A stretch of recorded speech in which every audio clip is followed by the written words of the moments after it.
రాష్ట్ర ప్రజలకు మేము మొదటి నుంచి ఒక విషయం చెప్తున్నాం. మనకు 42% రిజర్వేషన్లు సాధించాలంటే ఖచ్చితంగా అది 9th షెడ్యూల్ ద్వారానే సాధ్యమైంది, తాత్కాలికమైన జీవోల ద్వారా సాధ్యం కాదు అని మేము చెప్పినాం. అయినప్పటికీ కూడా కొన్ని బీసీ సంఘాలు జీవో ఇస్తే చాలు, జీవో ఇచ్చేస్తే మనకు 42% ఆటోమేటిక్గా వస్తుంది, రాష్ట్ర ప్రభుత్వానికి అధికారాలు ఉన్నాయని చెప్పారు. సో మరి ఈరోజు ఏం జరిగిందో మీరు చూసినారు. ఎందుకంటే స్వతంత్ర భారతంలో 8 రాష్ట్రాలు 50% పైబడి జీవోలు చట్టాలు ఇస్తే ఆ చట్టాలన్నీ కూడా హైకోర్టులు సుప్రీంకోర్టులు కొట్టేసినాయి. ఇవాళ మనం కొత్త కాదు. సో దాన్ని దృష్టిలో పెట్టుకునే 9th షెడ్యూల్లో పెట్టాలని చెప్పేసి నేను ఈశ్వరయ్య గారు, జస్టిస్ ఈశ్వరయ్య గారు ఇద్దరం కలిసి ఏప్రిల్ 5th రోజు బషీర్బాగ్ ప్రెస్ క్లబ్లో ఒక సమావేశం నిర్వహించినాం. ఆ సమావేశానికి విల్సన్ గారని రాజ్యసభ సభ్యులు డిఎంకే తమిళనాడు, రాష్ట్రపతికి కానీ గవర్నర్ కానీ 3 నెలల్లో ఫైల్ క్లియర్ చేయాలని చెప్పేటువంటి సుప్రీంకోర్టు జడ్జిమెంటు ఆయననే వాదించి గెలిపించిండు. అట్లాంటి వ్యక్తిని తీసుకొచ్చి ఇక్కడ మేము ఆ రోజు సమావేశం నిర్వహించి మరీ చెప్పినాం, మన అన్ని సంఘాలు కూడా 9th షెడ్యూల్ కొరకు ఉద్యమిస్తేనే మనకి రిజర్వేషన్లు వస్తాయి, ఒకళ్ళు ఒక సైడ్ ఇంకోళ్ళు ఒక సైడ్ పోతే బాగుండదంటే మా పైనే విమర్శలు ఇవ్వడం జరిగింది. సరే, అయినప్పటికీ కూడా ఈరోజు చూస్తే ఏం జరిగిందంటే మనం ఏదైతే చెప్పినాం, నేను 24 జూలై ఆంధ్రజ్యోతిలో ఒక ఆర్టికల్ రాసిన, తాత్కాలిక జీవోలతో బీసీలు మోసపోద్దని. ఈ లెటర్ అనేది 24 జూలై ఆంధ్రజ్యోతిలో పబ్లిష్ అయింది. ఇవాళ మనకి ఇంచుమించు అంటే జీవో పైన స్టే ఉంది, కొట్టేలేరు, అది వేరే ఇష్యూ. కానీ బట్ భారతదేశంలో జరిగినటువంటి ఎక్స్పెరిమెంట్ చూస్తే అది కష్టమైంది. మొన్న వాళ్ళు తాత్కాలికంగా ఆర్డర్ ఇచ్చిన దాంట్లో కూడా అదే విషయాన్ని మెన్షన్ చేసిండ్రు. మొత్తం ఆ 50% రిజర్వేషన్ పైన చర్చ జరిగింది. సో ఎప్పుడైనా సరే ఇండియాలో ఈ 50% దాటాలంటే దానికి ఒక మార్గం ఉంది, అది తమిళనాడు మార్గము. ఆ తమిళనాడు వాళ్ళు మాత్రమే ఆ మార్గంలో వెళ్ళి 9th షెడ్యూల్ తెచ్చుకున్నారు. అయితే ఈరోజు రాష్ట్రంలో ఈ 42% పైన వేడి వాతావరణం నెలకొని ఉంది. బీసీలందరూ కూడా చాలా ఉత్కంఠగా ఎదురు చూస్తున్నారు, ఇది నిజంగా సాధ్యమైద్దా, ఎట్లా సాధ్యమైద్దా, అయితే దీనికి రూట్ ఏంటి అనేటువంటి విషయం పైన బీసీ సమాజం నేడు ఎదురు చూస్తూ ఉంది. అయితే మేమిక్కడ ఒక సమావేశాన్ని ఏర్పాటు చేసి మరి రిజర్వేషన్ల సాధనా సమితి అని పెట్టి ఇప్పుడు మనం ఒకటి సమితి డిక్లేర్ చేసుకోబోతున్నాం సార్. అది నేను లాస్ట్లో మా యాక్షన్ ప్లాన్లో చెప్తాను. మొట్టమొదట ఏంటంటే ఇవాళ చాలా మందికి డౌట్స్ ఉన్నాయి, ఆ డౌట్స్ క్లారిఫై కావాలి. మేము మొదలు ఆ డౌట్స్ క్లారిఫికేషన్ కొరకు సంబంధించి ఇవాళ ఒక సమావేశం ఇక్కడ బాలరాజు గౌడ్ గారు ఏర్పాటు చేయడం జరిగింది. సో ముఖ్యంగా రాజకీయ పార్టీలు ఆడుతున్నటువంటి చదరంగంలో బీసీలు ఎట్లా మోసపోతున్నారనే విషయాన్ని మొదలు తెలియజేస్తాం. ముఖ్యంగా ఏంటంటే అన్ని రాజకీయ పార్టీలు, ముఖ్యంగా రాష్ట్రాన్ని వెళ్ళినటువంటి 3 పార్టీలు, అది కాంగ్రెస్ కావచ్చు, బీజేపీ కేంద్రంలో ఉంది, అదేవిధంగా గతంలో ఇక్కడ వెళ్ళినటువంటి బీఆర్ఎస్, ఈ 3 పార్టీల వైఖరి ఏంటి అనే విషయం మేము తెలియజేస్తాం. ప్రజలకు అర్థం చేసుకోవాలి, మళ్ళీ ఏం జరగబోతుంది అనేటువంటి విషయం కూడా మేము తెలియజేస్తాం. సో ముఖ్యంగా ఇవాళ రాష్ట్రంలో ఉన్నటువంటి ఇక్కడ కాంగ్రెస్ ప్రభుత్వం నుంచి మనం స్టార్ట్ చేసుకుంటే, రాష్ట్రంలో ఉన్న కాంగ్రెస్ ప్రభుత్వము 42% రిజర్వేషన్ తేవాలనే ఉద్దేశంతో వాళ్ళు కామారెడ్డి డిక్లరేషన్ ఇచ్చిండ్రు. కామారెడ్డి డిక్లరేషన్కి అనుకూలంగా ఇక్కడ ఫిబ్రవరి 24 అనుకుంటాను ఆ రోజు అసెంబ్లీ తీర్మానం చేసిండ్రు. అంతకుముందు కేబినెట్ తీర్మానం ఫిబ్రవరిలో చేసిండ్రు. చేసిన తర్వాత ఒక జీవో అనేది మార్చిలో ఇచ్చేసి దాన్ని మర్చిపోయింది. వాస్తవంగా చెప్పాలంటే ఏమైందంటే మధ్యలో పార్లమెంట్ ఎన్నికలు వచ్చినాయి. మార్చి ఏప్రిల్ మే పార్లమెంట్ అయిపోయింది, జూన్లో క్లియర్ అయిపోయినాయి పార్లమెంటు.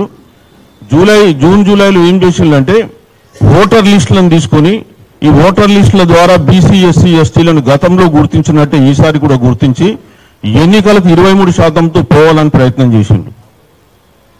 దానికి అప్పుడు ఒక గతంలో పనిచేసిన పంచాయతీరాజ్ శాఖ మంత్రులను కూడా అడ్వైజర్గా పెట్టుకున్నారు. సో ఆ సందర్భంలో మేము మళ్ళీ ఇంటర్వ్యూన్ అయ్యి అప్పుడే నేను బీసీ ఇంటలెక్చువల్ ఫోరం అని ఒక సంస్థ స్థాపించి జూన్ 30, 2024 రోజు మేము ఒక సమావేశం నిర్వహించినాం. ఆ సమావేశంలో మల్లన్న గారు, జాల శ్రీనివాస్ గౌడ్ అందరూ, కృష్ణ గారికి కూడా పిలిచినాం, వాళ్ళందరూ వచ్చారు. సో ముఖ్యంగా ఆ సమావేశంలో మరొకసారి బీసీలు మోసపోతున్నారు, మనం మోసపోకుండా ఎట్లా ఐక్యంగా ఉండాలి, మనం గట్టిగా పోరాటం చేస్తే కానీ వీళ్ళు కులగణన జరపరు, కులగణన జరిపి 42% రిజర్వేషన్ అమలు కాదని చెప్తే అప్పుడు బీసీ సంఘాలన్నీ కూడా పోరాటం చేసినాయి. ఆ తర్వాత రాష్ట్ర ప్రభుత్వం కూడా దిగి వచ్చింది, వాళ్ళ కేంద్ర నాయకులు కూడా తెలిసింది. సో దిగి వచ్చి అక్టోబర్ 10th రోజు జీవో ఇచ్చారు. ఆ తర్వాత నవంబర్లో మన కులగణన జరిగింది. ఆ కులగన్నప్పుడు తప్పులున్నాయని మళ్ళీ స్పష్టంగా చెప్పడం జరిగింది. మళ్ళీ ఫిబ్రవరిలో ఒక 10 days టైం ఇచ్చిండు. ఆ తర్వాత మార్చి 17th రోజు 9వ షెడ్యూల్లో పెట్టాలనే ఉద్దేశంతో వీళ్ళు ఒక బిల్లులు 2 ఇక్కడ పెట్టారు. Bill number 3, bill number 4. Bill number 3 అంటే విద్యా ఉద్యోగాల్లో 42% రిజర్వేషన్, బిల్ నెంబర్ 4 అంటే స్థానిక సంస్థల్లో 42% రిజర్వేషన్. ఇక్కడ పెట్టి గవర్నర్కు పంపించారు. గవర్నర్ సంతకంతో ఏప్రిల్ 7th రోజు కేంద్రానికి చేరింది, హోమ్ మినిస్ట్రీకి ఇచ్చారు. ఆ తర్వాత 6 సార్లు కేంద్రం దాని మీద కొరీలు అడిగింది. 6 సార్ల కొరీలకు కూడా ఇక్కడ రాష్ట్ర ప్రభుత్వం ఆన్సర్ ఇచ్చింది. లాస్ట్ కొరీ జూలై 23rd రోజు ఆన్సర్ ఇచ్చింది. ఇప్పటి వరకు తర్వాత కేంద్రంలో దాని మీద ఉలుకు పలుకు లేదు. సరే, అటు కేంద్రం నుంచి ఉలుకు పలుకు వస్తలేదని చెప్పి మళ్ళీ ఒక ఆర్డినెన్స్ ఇచ్చారు. ఇక్కడ ఆర్డినెన్స్ జూలైలో ఇచ్చారు. ఆర్డినెన్స్ ఏముంది, పంచాయతీరాజ్ చట్టంలో సెక్షన్ 285A అని ఒకటి ఉంది. ఆ సెక్షన్ 285A అనేది బీసీ ఎస్సీ ఎస్టీలకు రిజర్వేషన్ మొత్తం కలిపి కూడా 50% దాటకూడదని ఉంది. అది ఎందుకు పెట్టాల్సి వచ్చింది, సుప్రీంకోర్టు ఆర్డర్ మీద పెట్టాల్సి వచ్చింది. అది ముఖ్యంగా మనకు ఈ సెక్షన్ 285A ఎందుకు వచ్చిందనే విషయం తెలియజేస్తున్నా. అట్లాగే బీసీలకు ఎవరు అడ్డుకుంటున్నారనే విషయం కూడా తెలియజేస్తున్నా. సో పంచాయతీరాజ్ చట్టంలో కేంద్రం 73-74 రాజ్యాంగ సవరణ చేసి ఆర్టికల్ 243D అండ్ 243T అనేది రాజ్యాంగంలో చేర్చారు. 243D అనేది లోకల్ బాడీస్ అంటే పంచాయతీ సంస్థలకు సంబంధించింది. 243T అనేది మున్సిపల్ యాక్ట్, మున్సిపాలిటీలకు సంబంధించింది. సో ఇక్కడ 243 ఇది ఎప్పుడు చేశారు, 73-74 రాజ్యాంగ సవరణ 1994లో చేర్చారు. ఈ 243D1 అని ఒకటి ఉంది. డి అని చెప్పాను. D1 దాంట్లో ఎస్సీ ఎస్టీలకు జనాభా దామాషా ప్రకారం పంచాయతీ సంస్థల వారీగా రిజర్వేషన్లు ఇవ్వమని చెప్పిండు. D6కు వచ్చేస్తే బీసీలకు రిజర్వేషన్లు రాష్ట్ర ప్రభుత్వాలు ఇచ్చుకోవచ్చు అన్నాడు. ఎంత శాతం చెప్పలే.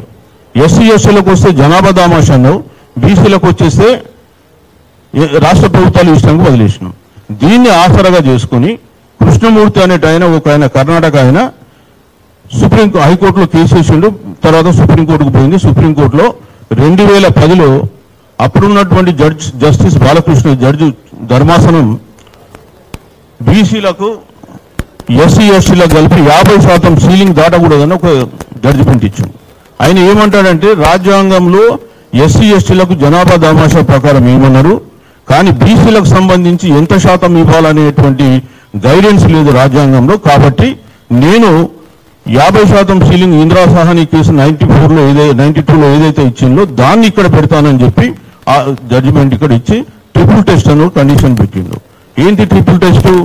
మొట్టమొదట ఈ బీసీలు ఎంతమంది రాజకీయంగా వెనుకబడి ఉన్నారు తేల్చడానికి ఇక్కడ సామాజికంగా ఆర్థికంగా కాదు, సామాజిక ఆర్థికం అనేది వేరే, అది మనకు ఆర్టికల్ 15(4), 16(4) వస్తుంది. ఇక్కడ రాజకీయంగా ఎంతమంది వెనుకబడ్డున్నారు అని తెలియపడానికి ఒక డెడికేటెడ్ కమిషన్ పెట్టి ఆ commission empirical data, quantifiable data సేకరించి బీసీలు రాజకీయంగా ఎవరు వెనుకబడి ఉన్నారో వాళ్ళు నిర్ధారించి తర్వాత బీసీలకు ఎంత రిజర్వేషన్ ఇవ్వాలో చెప్పాలి. ఆ రిజర్వేషన్ కండిషన్ ఏంటి, 50% దాటద్దు.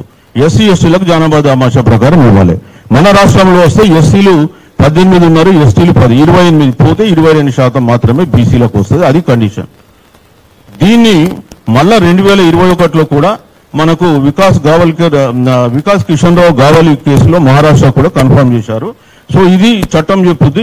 దీన్ని 2010లో రాగానే తెలంగాణలో అంటే అప్పుడు సంయుక్త ఆంధ్రప్రదేశ్ 2011లో ఇమ్మీడియట్ గా కేసు వేసినారు. 3 రెడ్డిలు, వేరే వాళ్ళు 2 రోజు 3 రెడ్డిలు పేర్లు కూడా ఉన్నాయి. సో వేయగానే హైకోర్టు ఇమ్మీడియట్ గా ఆర్డర్ ఇచ్చింది వాళ్ళకు 2012లో 50% దాటద్దు అని. ఇవాళ దాటినప్పుడు మళ్ళీ ఇక్కడ సుప్రీంకోర్టుకు అప్పీల్ వెళ్ళారు. శివశంకర్ గారి కుమారుడు వినయ్. వెళ్తే అప్పుడు అక్కడ కాంప్రమైజ్ చేసుకుని వాళ్ళు ఒక జడ్జిమెంట్ ఇస్తే 2012లో మనం 2013లో 34%తో రిజర్వేషన్ చేసుకున్నాం. తెలంగాణ వచ్చిన తర్వాత 2018లో అప్పుడున్నటువంటి ముఖ్యమంత్రి మళ్ళీ 34%తో పంచాయతీరాజ్ చట్టం తీసుకొచ్చాడు. 2018 చట్టం, అందులో 34% రిజర్వేషన్ ఇచ్చారు. ఇస్తే మళ్ళీ ఒక ఇద్దరు స్వప్నారెడ్డి అని ఇంకొక chamber of commerce, chamber of Panchayati Raj president ఒక అతను సుప్రీంకోర్టు హైకోర్టులో ఇద్దరు వేస్తే మళ్ళీ కోర్టు స్టే ఇచ్చింది. 50% దాటడానికి వీల్లేదు. ఎందుకంటే 34% బీసీల కంటే 18 + 10 28 అంటే మొత్తం కలిపి 28 + 34 అంటే 62 వస్తున్నాయని చెప్పి వాళ్ళు ఒప్పుకోలేదు. మళ్ళీ సుప్రీంకోర్టుకు పోతే సుప్రీంకోర్టు ఒప్పుకోలేదు. అప్పుడు సెక్షన్ 285A పెట్టాల్సి వచ్చింది, 50% దాటకుండా ఉండాలని. ఎందుకంటే ఈ 34%ను అధిగమించడానికి. సో ఈ 285Aను తొలగించడానికి ఆర్డినెన్స్ ఇచ్చిండు జూలై 2025లో. ఆర్డినెన్స్ గవర్నర్కి పంపితే గవర్నర్ ఏం చేసినారు, మళ్ళీ ప్రెసిడెంట్ ఆఫ్ ఇండియాకు పంపిండు. సరే మళ్ళీ అట్లా కూడా వస్తలేదని చెప్పి జూలై 31 సెప్టెంబర్ 1 రోజు మళ్ళా ఒక అసెంబ్లీ సమావేశపరిచి దాంట్లో కూడా ఈ 285A తొలగిస్తూ మళ్ళా ఒక బిల్ పాస్ చేసి గవర్నర్కి పంపిస్తే మళ్ళా గవర్నరు రాష్ట్రపతికి పంపించారు. ఇవాళ 3 బిల్లులు రాష్ట్రపతి దగ్గర పెండింగ్ ఉన్నాయి. ఇకపోతే ఇట్లా వస్తలేదని చెప్పి వీళ్ళు ఒక జీవో ఇచ్చిండ్రు. ఎవరు చిన్నపిల్లగానికి చెప్పినా అడిగినా ఈ జీవో అనేది కోర్టులలో నిలవదని అందరికీ తెలుసు. సరే మరి ఎందుకు చేస్తుంది రాష్ట్ర ప్రభుత్వం అంటే, మరి బీసీల పట్ల వాళ్ళకు మాకు బాగా చిత్తశుద్ధి అని చెప్తుందని చెప్పడానికి వాళ్ళు ప్రయత్నం చేస్తుండ్రు. అయితే ఇది లీగల్గా నిలబడుతుందా లేదా అనేది వాళ్ళ అంతరాత్మ పరిశీలించుకోవాలి మొదలు. సో అది హైకోర్టులో ఏం జరిగింది, ఆ జీవో 9 ఇస్తే ఆటోమేటిక్గా హైకోర్టు స్టే పెట్టింది. పెట్టి ఇవాళ 6 వారాలు టైం ఇచ్చింది. 4 వారాల్లో రాష్ట్ర ప్రభుత్వాన్ని అదనపు సమాచారం ఇవ్వమంది. ఆ తర్వాత 2 వీక్స్ అప్లికెంట్స్కి ఇచ్చింది. సో ఇవాళ నడుస్తూ ఉంది. మళ్ళీ ఈరోజు సుప్రీంకోర్టులో రాష్ట్ర ప్రభుత్వం అప్పీల్ ఫైల్ చేస్తుంది. అది కూడా నిలబడేటువంటి అవకాశాలు చాలా తక్కువ. మీరు ఇంతకుముందే నేను చెప్పాను, గత ప్రభుత్వము పంచాయతీరాజ్ చట్టంలో 34% ఇస్తూ సెక్షన్ 396 జీవో 396 ఇస్తే అది కొట్టేసిందని చెప్పాను. ఆ 396ను మళ్ళీ సుప్రీంకోర్టులో అప్పీల్ చేస్తే అప్పుడు కూడా సుప్రీంకోర్టు తిట్టింది రాష్ట్ర ప్రభుత్వాన్ని. వాస్తవానికి మీరు పిటిషన్ విత్డ్రా చేసుకుంటారా లేదా, 50% దాటి ఎట్లా చేస్తారని. సో ఇవాళ మళ్ళీ అదే పిటిషన్ మనం అట్లా వేస్తున్నాం. సో మరి దాని ఫేట్ ఏమవుతుందో మీకు నేను చెప్పాల్సిన అవసరం లేదు. 100% దానికి ఏం జరుగుతుందో మీ అందరి ముందు కళ్ళ ముందు ఉంది. సో దానివల్ల ఉపయోగం లేదు. దానికి తోడు సుప్రీంకోర్టు ఒకవేళ మీరు 1 మంత్లో 2 మంత్లో ఎన్నికలు నిర్వహించండి అని చెప్పి కండిషన్ పెట్టేటువంటి అవకాశం కూడా ఉంటుంది.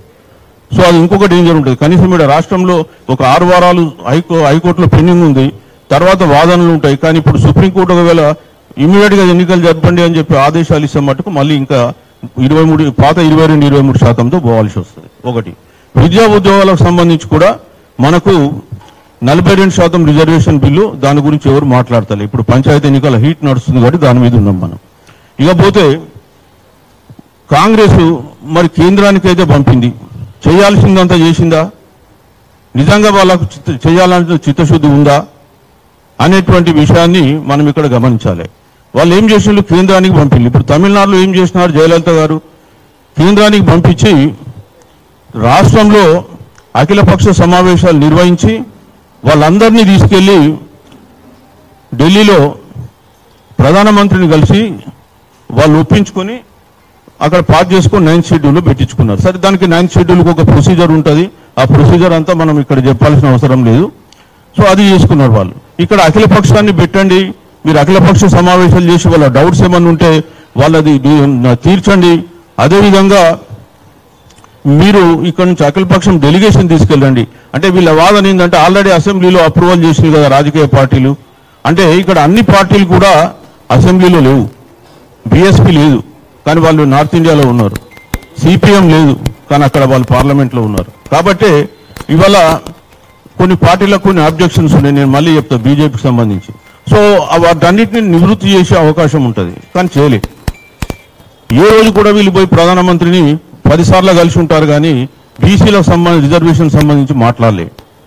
వీళ్ళ అధినాయకుడు కూడా మాట్లాడితే మేము సీలింగ్ గోడలు బద్దలు కొడతాం 50%, సోషల్ జస్టిస్ కులగర్ణాన్ని మాట్లాడతాడు కానీ పార్లమెంటు మొన్న వర్షాకాల సమావేశాలు 1 మంత్కు పైబడి జరిగితే ఒక్క 5 నిమిషాలు కూడా దీనిపైన కేటాయించి మాట్లాడలేదు. మరి వీళ్ళకి ఏం చిత్తశుద్ధి ఉందో అనేది మనకు అర్థమవుతుంది. నిజంగా ఇవ్వాలని ఉందా లేదా ఇది నటన? నిజంగా ఇవ్వాలని ఉంటే ఈ రోజుకైనా అఖిలపక్ష సమావేశం పెట్టండి. మీరు కాళేశ్వరం మీద ఎంత తొందరగా అఖిలపక్ష సమావేశం పెట్టిందండి, మరి దీని మీద ఎందుకు పెట్టారు? ఇవాళ మీ రాహుల్ గాంధీ గారి మీద కేసు పెట్టిందని చెప్పేసి ఢిల్లీలో రాష్ట్ర బంధు ఇచ్చారు.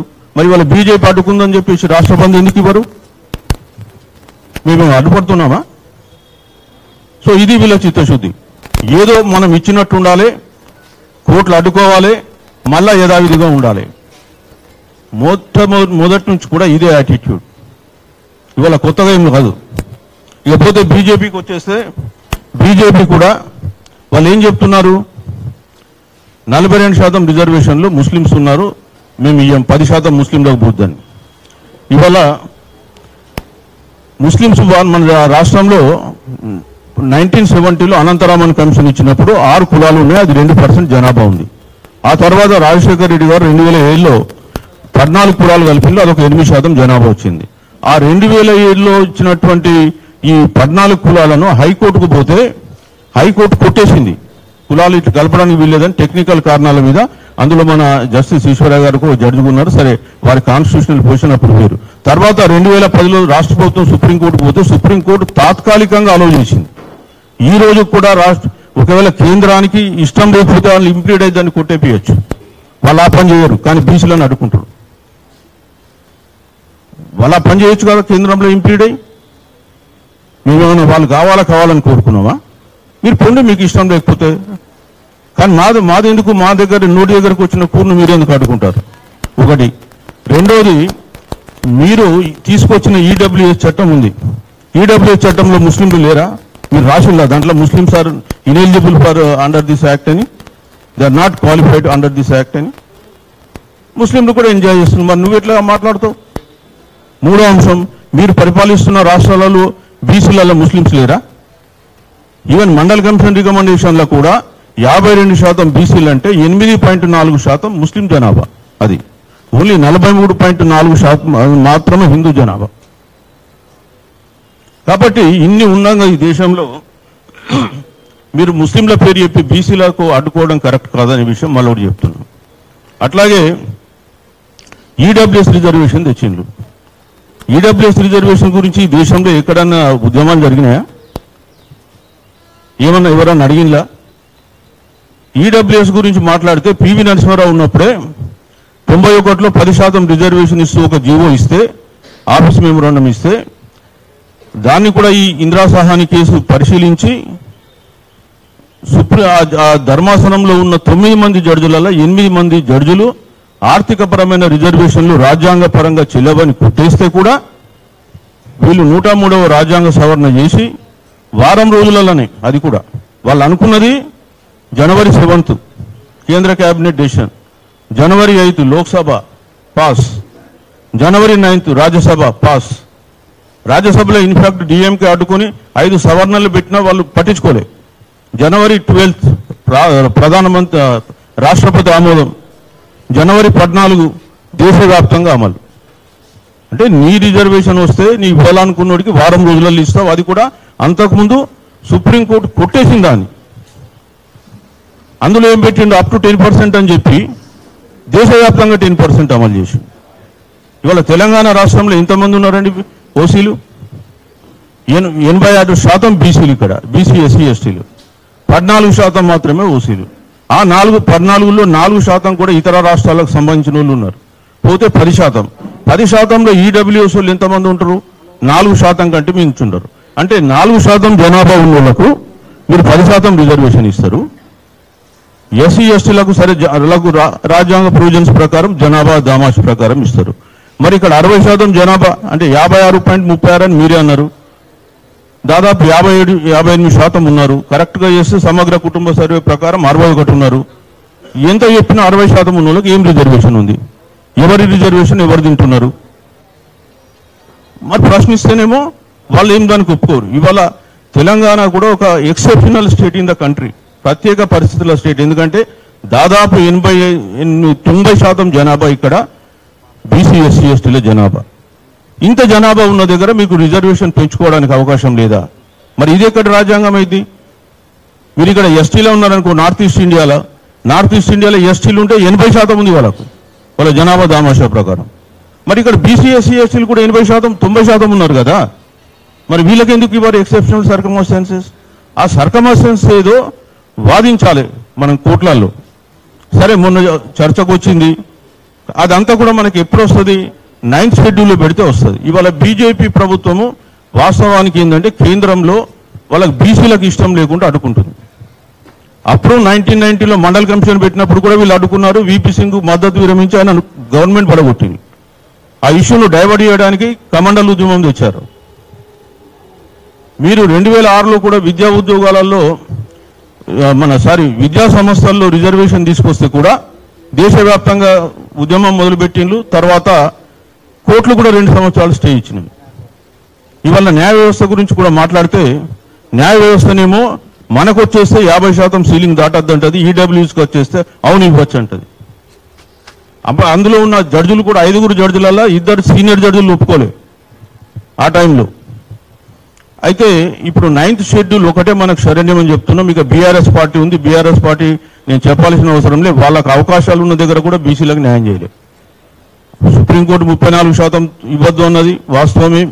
మీరు ఏదైతే 285A ఉందో దాన్ని కరెక్ట్ ప్రపోజిషన్లో పెట్టలే, నెగిటివ్ ఫామ్లో పెట్టడంతో ఇవాళ కోర్టులకు కూడా ఇబ్బంది అవుతుంది. అదే పెట్టేటప్పుడు this time as per supreme court judgement we are only restricting it to 50% అంటే అయిపోయింది. This time only. ఆ తర్వాత ఏం జరుగుతుందో జరిగేది. కానీ వాళ్ళు పర్మనెంట్గా యాక్ట్లో అట్లా 50% దాటొద్దని రాసి పెట్టేశారు. ఒకటి. రెండోది, హైదరాబాద్లో జిహెచ్ఎంసీలో ఎస్సీలు 8%, ఎస్టీలు 1%, 9%. మరి 41% బీసీలకు ఇవ్వచ్చు కదా. ఇవ్వలే. ఫైల్ పోతే కూడా ఫైల్ పక్కన పడేసిండు, 33% ఇచ్చిండు.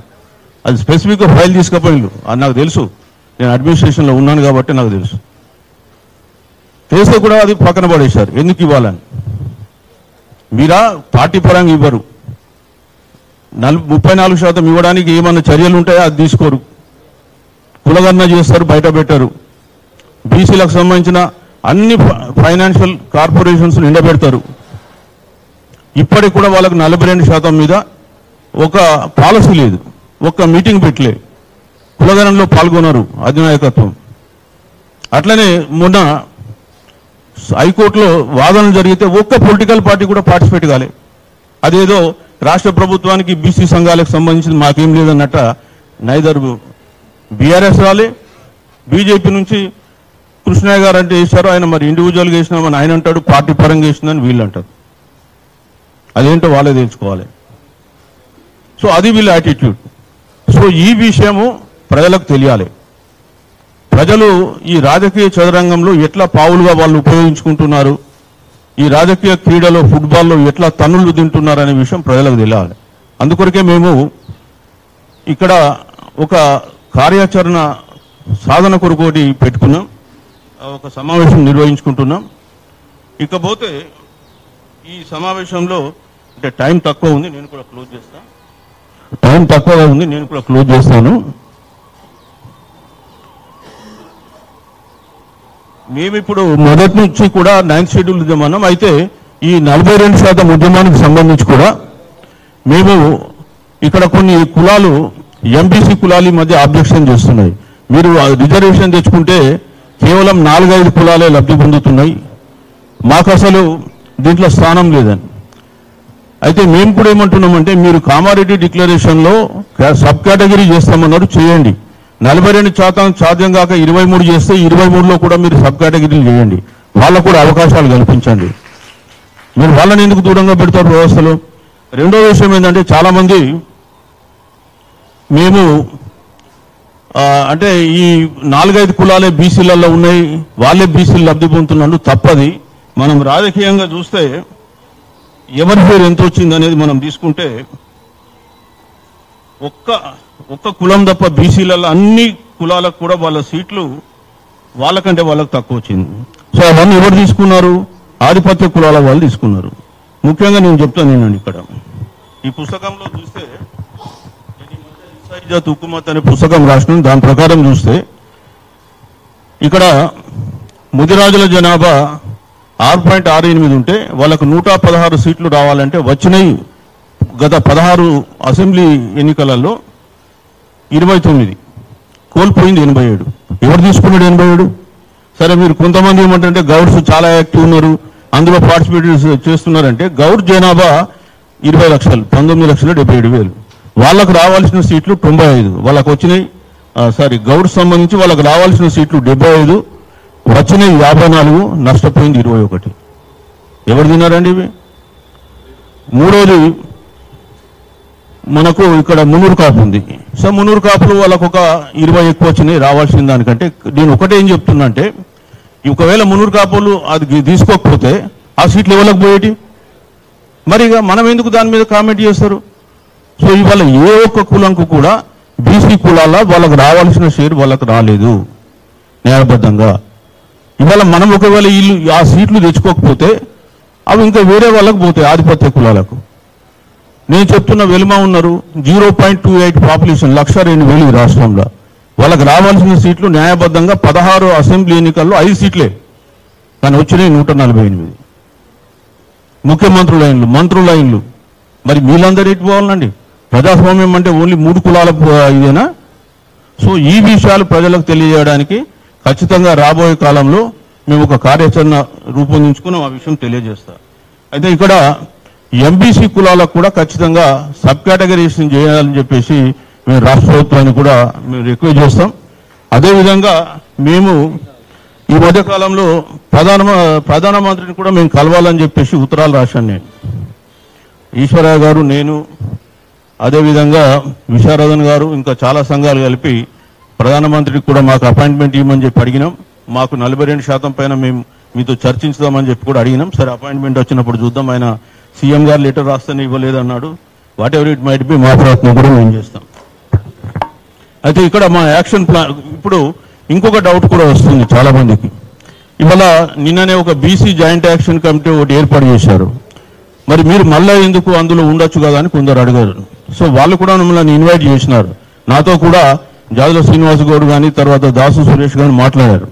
సో నేనేమన్నానంటే, మాది మొదటి నుంచి కూడా 9th షెడ్యూల్ ఉద్యమం. జీవోల గురించి మీరు మాట్లాడుతున్నారు కాబట్టి జీవోలకు మాకు సంబంధం లేదు, మేము ఎన్నడూ అడగలే, అది దానివల్ల రాదు అని మేము చెప్పినాం. ఒకటి. సరే, ఇప్పుడు కూడా వాళ్ళు కూడా 9th షెడ్యూల్కే వాళ్ళు కూడా అడుగుతున్నారు, అది మంచి పరిణామమే. కానీ మేము అడిగేది ఏంటంటే, రాజకీయ పార్టీలలో మీరున్నారు. ఈ రాజకీయ పార్టీలలో ఉండి మీరు నిజంగా ఈ ఉద్యమంలోకి వచ్చి ఆ రాజకీయ పార్టీలను విమర్శిస్తారా? నేను ఒక వ్యక్తి గురించి నేను చెప్పలే, అందులో ఉన్న వాళ్ళు చాలా మంది రాజకీయ పార్టీలలో ఉన్నారు. మరి వాళ్ళు బయటకు వచ్చి విమర్శిస్తారా? అది ప్రశ్న.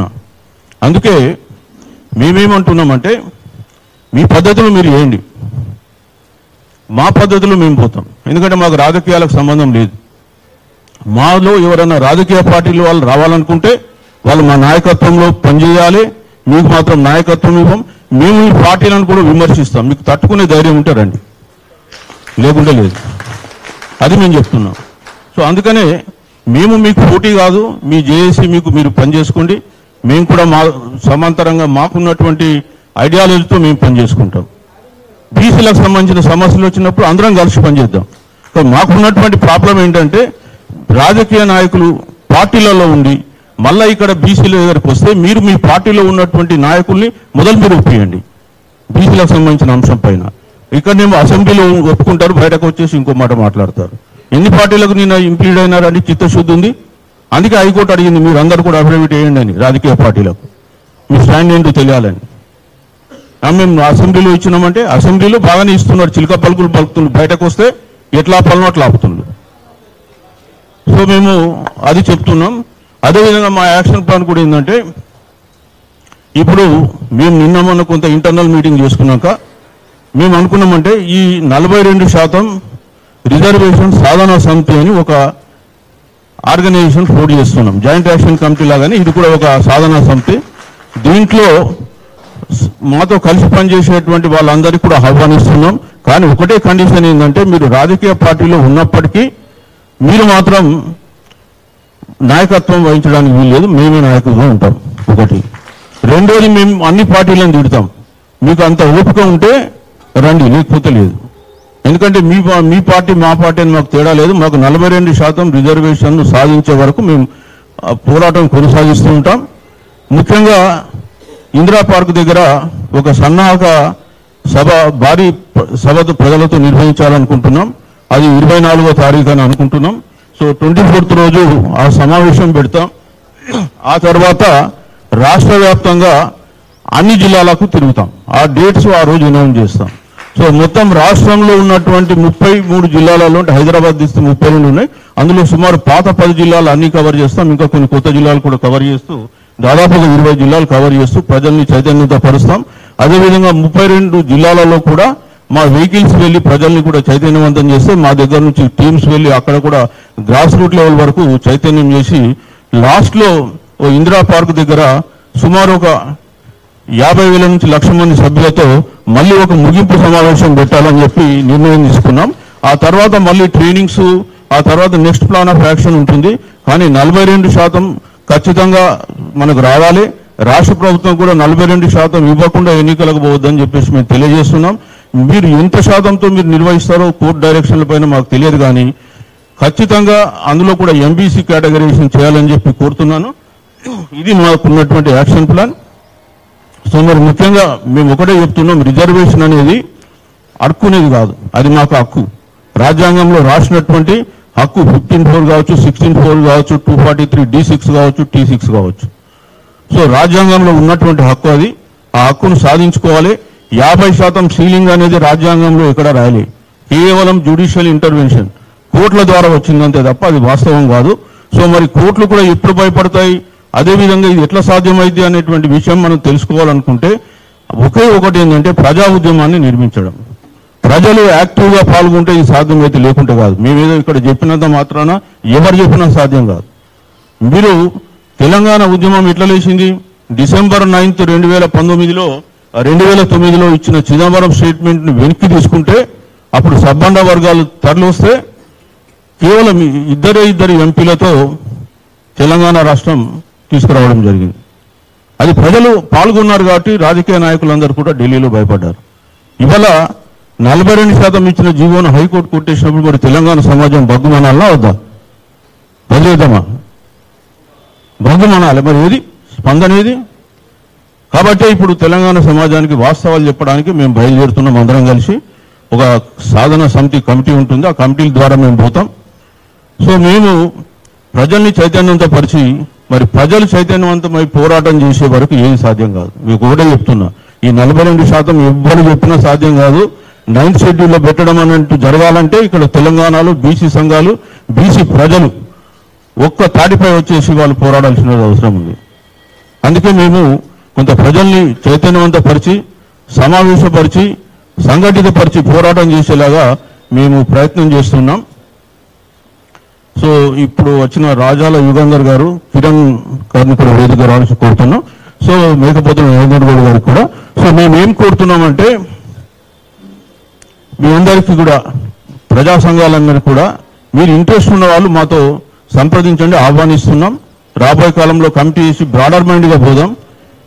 ఎవరు ఏ పంతంలో పోయినా పర్వాలేదు, అందరూ కూడా 42% సాధించాలనేటువంటి ఆలోచనతో ఉన్నారు. కాబట్టి మన మేకపోతుల నరేంద్ర గౌడ్ గారికి, రాచాల యుగంధర్ గౌడ్ గారికి, కిరణ్ గారికి వేదికపై రావాల్సిందిగా కోరుతున్నాం. కొంత వేదిక పైన కొంత ప్లేస్ ఇవ్వాల్సిందిగా కోరుతున్నాం.